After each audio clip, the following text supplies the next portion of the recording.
सारा बनाम सहारा से जुड़े हुए हमारे सभी कर्तव्योगी साथियों का और तमाम निवेशकर्तागण का एक बार फिर से हार्दिक अभिनंदन स्वागत है। साथियों, पिछला एपिसोड बहुत महत्वपूर्ण वार्ता का था, जिसमें वर्तमान की परिस्थितियों में जो भी समस्याएं थी उसको लेकर काफी बात हुआ। लगभग 14-15 मिनट के लगभग का वो वीडियो में बात किए थे। उसी को आगे बढ़ाते हुए मैं आपके बीच में अपनी बातों को फिर से रख रहा हूं, क्योंकि एक व्यक्ति विशेष के बारे में हमने उसमें कुछ एक खंडन किया था, कमेंट किया था। उसको लेके कुछ लोगों का फोन या कुछ लोगों की बातचीत हमसे हुआ है कि आप उनको क्यों फॉलो नहीं कर रहे हैं या क्यों उनकी बातें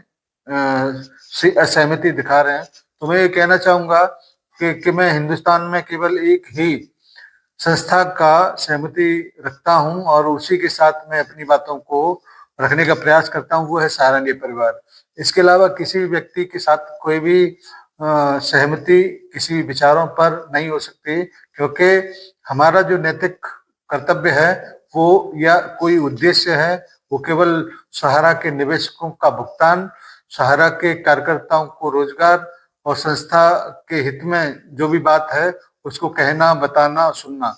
इसके अलावा किसी व्यक्ति अगर इन सब से हटके कोई व्यक्ति किसी प्रकार की कोई बात करता है तो उससे हमारा कोई भी समझौता नहीं हो सकता। किसी प्रकार से उनके बारे में उनसे जो भी विचार हैं वो नहीं मिल सकते।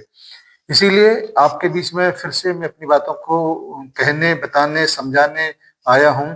कि अपने दिलो दिमाग को किसी भी तरीके से इधर उधर भटकाने से बेहतर है कि फोकस इस बात पर किया जाए कि सहारा इंडिया परिवार, सुप्रीम कोर्ट और जो भी विवाद है वो कब निपटेगा और सहारा से भी और सुप्रीम कोर्ट कब इस बात पर चर्चा करेगा। यानी कि जो भी सुनवाई अब आने वाले समय में होगी वो बहुत महत्वपूर्ण होने जा रहा है, क्योंकि पिछली हेयरिंग जिस प्रकार से हुआ था उसमें आपने देखा होगा कि सुप्रीम कोर्ट में इस बात को कहा गया कि इसमें कुछ प्रॉपर्टियों पर विवाद है और केंद्र सरकार के माध्यम से ये दिशा निर्देश सुप्रीम कोर्ट की तरफ से मिला है उन्हें कि इस पे जितने भी प्रॉब्लम है समाधान करके सुप्रीम कोर्ट के समक्ष में रखा जाए या उसके बारे में बताया जाए। क्योंकि आपको मैं बताना चाहूंगा कि अडानी के पास जो जमीन है वो सहारा की अपेक्षा में बहुत कम है। एक ड्रीम प्रोजेक्ट अडानी के माध्यम से उन जमीनों पर होना है और ये निश्चित रूप से एक बड़ी बात होगी, चाहे वो होटल्स की एक श्रृंखला हो, चाहे वो एक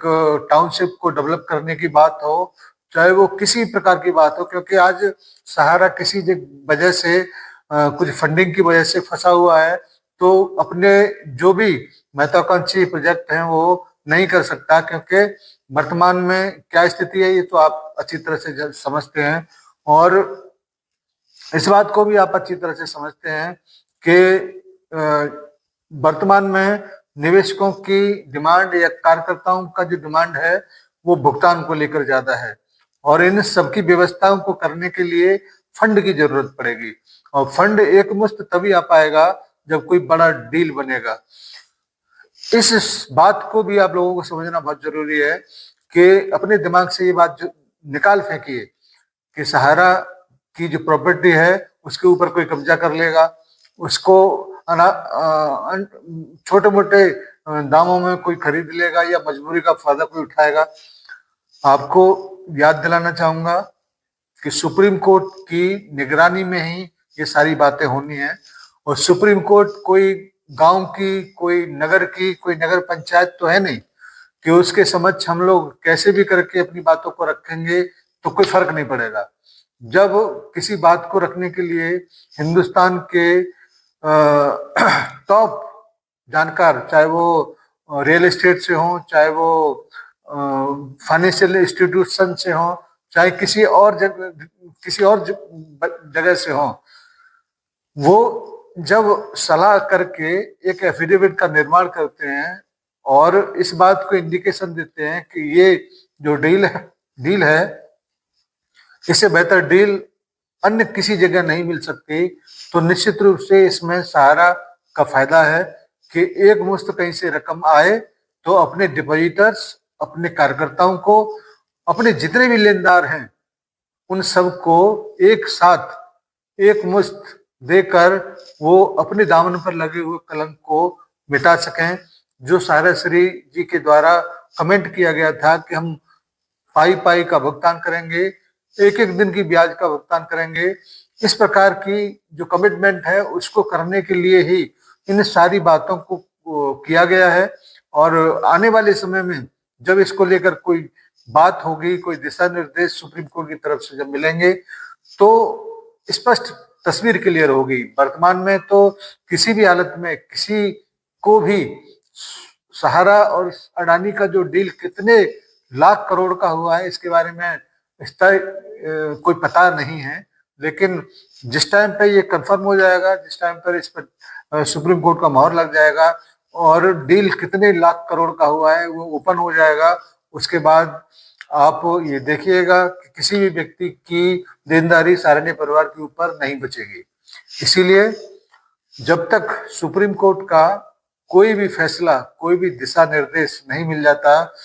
आसपास में जितने भी लोग कहानी गढ़ रहे हैं, जितने भी लोग आपको बरगलाने की कोशिश करते हैं, आपके दिलो दिमाग में डिस्टरबेंस पैदा करते हैं, उन सब से आप लोग दूरी बनाइए, तो आप अपने परिवार के साथ स्वस्थ तरीके से रह पाएंगे। अन्यथा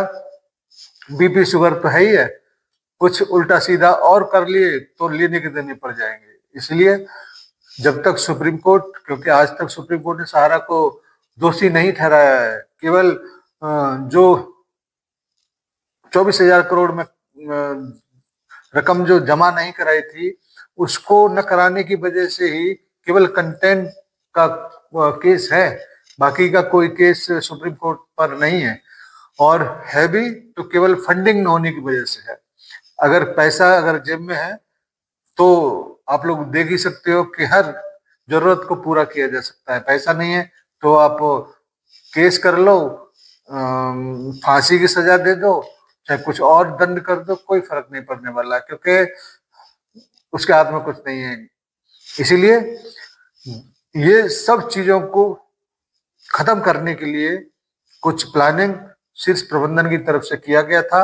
और उसको जमीन पे उतारने के लिए, उसमें कोई जो भी ऑब्जेक्शन है उनको दूर करने के लिए केंद्र सरकार के माध्यम से जो भी समय लिया जा रहा है, उस समय के बाद जब सुप्रीम कोर्ट के पटल पर उन सारी चीजों को रखा जाएगा तो निश्चित रूप से सारी समस्याएं समाप्त हो जाएंगी। और हम लोग भी इसी इंतजार में हैं कि जिस दिन सुप्रीम कोर्ट की तरफ से आपका भुगतान का,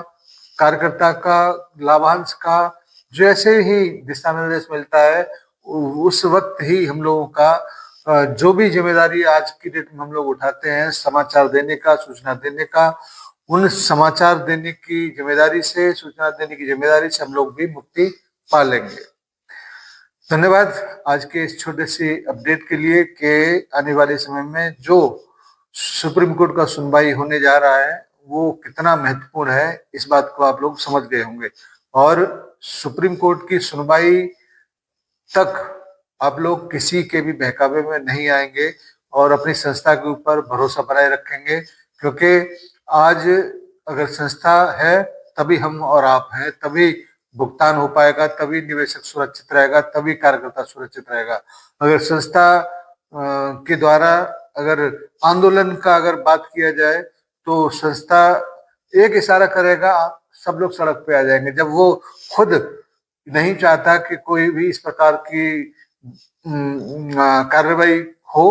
तो हम लोग कोई राइट नहीं बनता कि हम किसी भी प्रकार से इन सारी चीजों को बिगाड़ने का काम करें। धन्यवाद सभी को। महत्वपूर्ण ये वीडियो आप सभी अपने साथियों तक अपने सोशल मीडिया के हैंडल पर जरूर इसको शेयर करेंगे। धन्यवाद सभी को, सादर सारा प्रणाम, जय हिंद।